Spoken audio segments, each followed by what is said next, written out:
Hello दोस्तों, आप सभी को पवित्र पिता प्रभु यीशु मसीह के मीठे और मधुर नाम में जय मसीह की। आप सभी का स्वागत करते हैं आज के इस प्रार्थना सभा में और हमारे यूट्यूब चैनल ग्रेसफुल गॉस्पेल में। आज के इस समय में हम प्रभु यीशु मसीह के पवित्र नाम में एकत्रित हुए हैं। आज उनके पवित्र नाम में एकत्रित होकर के महिमा करना चाहते हैं और उनके पवित्र नाम की बड़ाई करते हुए हम लोग प्रार्थना करना चाहते हैं। आज के इस समय के लिए प्रभु का धन्यवाद करते हुए हम लोग प्रार्थना करेंगे। उससे पहले प्रभु के पवित्र वचनों का अध्ययन करेंगे कि प्रभु का वचन क्या कहता है। आज के इस समय में अगर देखा जाए तो विश्वासी लोग के जीवन में बहुत से दुख, बहुत सी क्लेश, बहुत सी समस्याएं हो रही हैं। ऐसा क्यों? हर एक विश्वासी के जीवन में या कुछ विश्वासियों के जीवन में जो प्रभु यीशु मसीह के ऊपर विश्वास करते हैं, उन सभी भाई बहनों के जीवन में दुख क्यों होता है या उनके जीवन में समस्याएं क्यों आती है, क्लेश क्यों आते हैं। आज उसी विषय पर हम सभी मिलकर चर्चा करेंगे और प्रभु के वचनों के द्वारा अध्ययन करेंगे कि ऐसा क्यों होता है। अगर आप भी दुख में परेशान हैं, अगर आपके जीवन में भी क्लेश हो रही हैं, समस्याएं हो रही हैं, विरोध हो रहे हैं, तो आप ज़रूर इस प्रार्थना को, इस वचन को आप ध्यान पूर्वक सुने और उसी के अनुसार आप अपने जीवन को निर्वाह करें और प्रभु में, मसीहत में आप आगे बढ़ें। आप ज़रूर पूरा ये वीडियो ध्यान से देखें और सुने। देर ना करते हुए मैं आपके सम्मुख में कुछ वचनों को रखना चाहता हूँ कि हमारे जीवन में या हर एक विश्वासी के जीवन में दुख क्यों आता है, क्लेश क्यों आता है। अगर आप निकालें पहला थिस्सलुनीकियों 3 अध्याय के 3 वचन में, तो उसमें साफ साफ लिखा हुआ है मेरे प्रिय भाई बहनों, उसमें साफ साफ बतलाया गया है कि एक विश्वासी के जीवन में क्लेश या दुख क्यों आता है। अगर पढ़ेंगे तो उसमें लिखा है कि कोई इन क्लेशों के कारण डगमगा न जाए, क्योंकि आप जानते हो कि हम इन्हीं के लिए ठहराए गए हैं। प्रभु का वचन कहता है कि अगर आपके जीवन में क्लेश है या दुख आता है या समस्या आता है, तो उस क्लेश के द्वारा, उस दुख के द्वारा आप डगमगाए ना, यानी आपका विश्वास कम ना हो। क्योंकि प्रभु का वचन कहता है कि हम इसीलिए बुलाए गए हैं, इसीलिए चुने गए हैं कि हम क्लेश में भी स्थिर रहें, क्लेश को उठाएं, दुख को उठाएं। अगर प्रभु के जीवन को देखा जाए तो प्रभु ने स्वयं दुख उठा करके, तकलीफ को सह करके उन्होंने आज्ञा को माना और प्रभु के वचन के अनुसार अपने जीवन को चलाएं और आगे बढ़ाएं। आज बहुत से लोग बाइबल में पढ़े हुए हैं, बहुत से लोगों के जीवन का उदाहरण दिया गया है कि उन्होंने दुख में भी प्रभु को नहीं त्यागा, प्रभु को नहीं छोड़ा। मेरे प्रिय भाई बहन, अगर आप सच में प्रभु को अपना उद्धारकर्ता मानते हैं, आप सच में प्रभु के ऊपर विश्वास करते हैं, तो आप दुख में भी, तकलीफ में भी आप स्थिर रहें, आपका पाँव ना डगमगाने पाए, आपका विश्वास ना डगमगाने पाए, आपका विश्वास कम ना हो प्रभु के प्रति।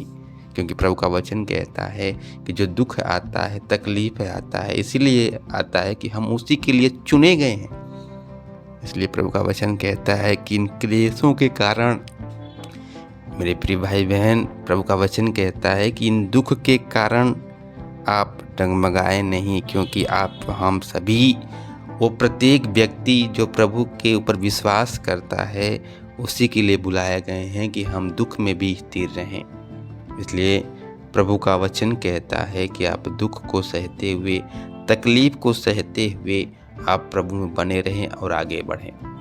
आज का इस समय में अगर देखा जाए, लोगों के जीवन को देखा जाए, तो बहुत से ऐसे इंसान हैं जिनके जीवन में अगर दुख ना आए, तकलीफ ना आए, तो शायद वो ईश्वर को याद ही नहीं करते हैं, वो परमेश्वर के नाम को नहीं लेते हैं। क्योंकि ऐसे बहुत से लोगों का स्वभाव होता है कि जब दुख आता है तभी परमेश्वर को याद करते हैं, यानी वो दुख में स्थिर रहना नहीं चाहते हैं। प्रभु का वचन कहता है कि आप दुख में भी, तकलीफ में भी आप स्थिर रहें और हर समय हर घड़ी आप प्रभु को याद करते रहें, उनके वचनों का अध्ययन करते रहें, मनन करते रहें और प्रभु के साथ हमेशा जुड़े रहें।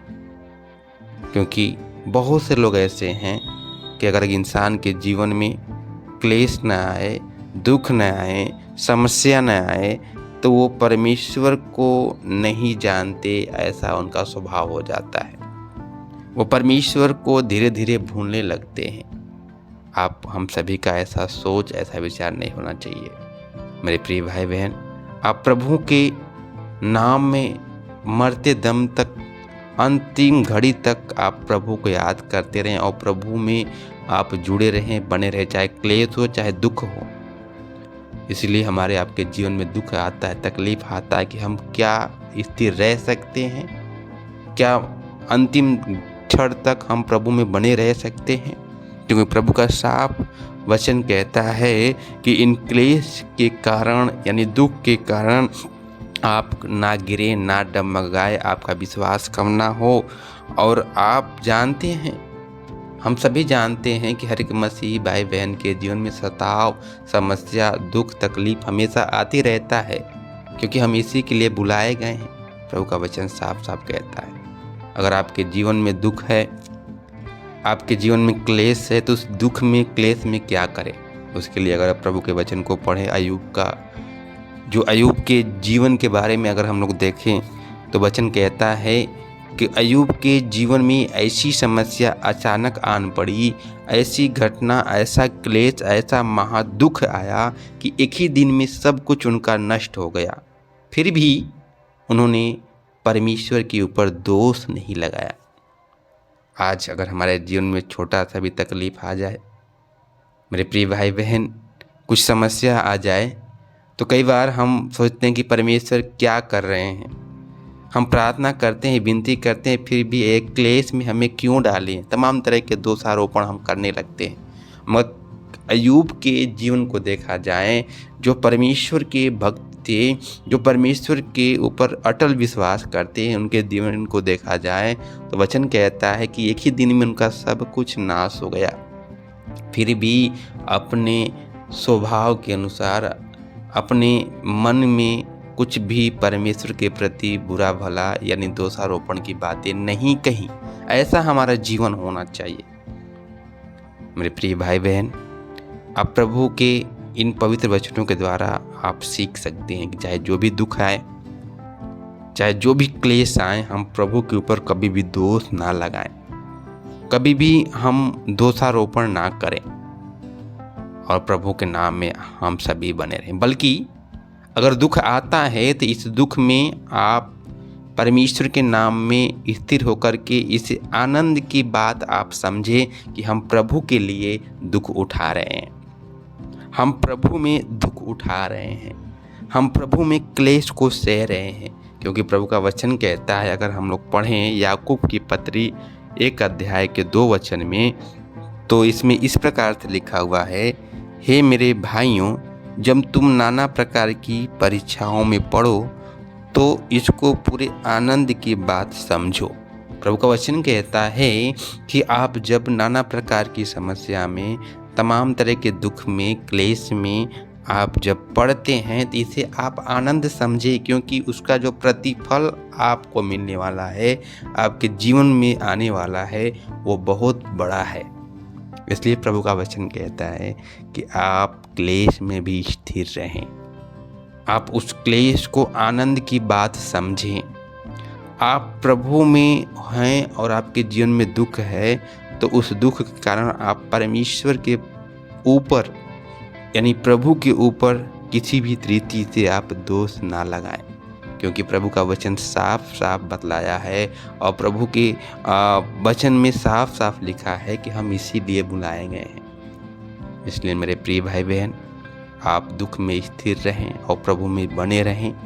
चाहे दुख हो चाहे दुख हो, हर घड़ी आप प्रभु में प्रार्थना करते रहें और आगे बढ़ते रहें। सो आज के वचन से परमेश्वर आप सभी को आशीषित करें।